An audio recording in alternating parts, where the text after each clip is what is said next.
Money without wisdom is a curse. Money with wisdom becomes a tool of blessing. Practical wisdom means asking, where does every dollar go? What is the purpose of this expense? A believer who studies biblical principles begins to see money differently, not as a master, but as a servant. In the US, financial advisors often say, don't just earn, learn. The Bible had already declared this thousands of years ago. It's not how much you make, but how you manage what you make. If you're asking God to bless your business or salary, start by asking Him for discernment. Read Proverbs daily because it's full of financial truths that Wall Street would charge thousands to teach. Seek mentors who embody both faith and financial intelligence. When wisdom becomes your foundation, wealth comes as a natural consequence. And this is only the beginning. The next step reveals why order matters as much as wisdom.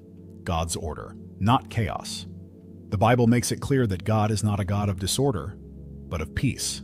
1 Corinthians 14:33. Financial chaos often comes from ignoring this principle. Many pray for miracles while their bank accounts, budgets, and debts remain in total disarray. Proverbs 27:23 says, be diligent to know the state of your flocks. In today's terms, that means know your income, your expenses, and your debts with precision. When I worked with families in America who earned six figures but were still broke, the problem wasn't lack of money. It was lack of order. They didn't track their spending, lived on credit, and hoped that somehow a raise or a tax refund would rescue them. But God does not bless confusion. He blesses stewardship.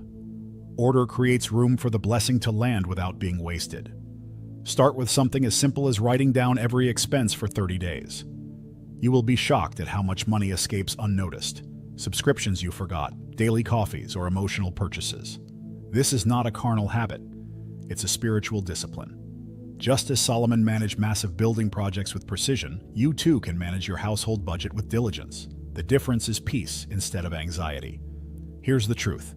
Miracles don't fall on chaos.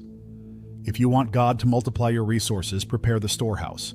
Organize your bank accounts, automate your savings, and create categories for generosity, investment, and growth. When you align your finances with divine order, you invite heaven's provision into your business and family. And once you establish order, you'll be ready to discover how obedience unlocks doors that money alone cannot open. Obedience unlocks doors. One of the greatest financial keys in Scripture is obedience. Proverbs 3:5 and 6 says, trust in the Lord with all your heart, and He shall direct your paths.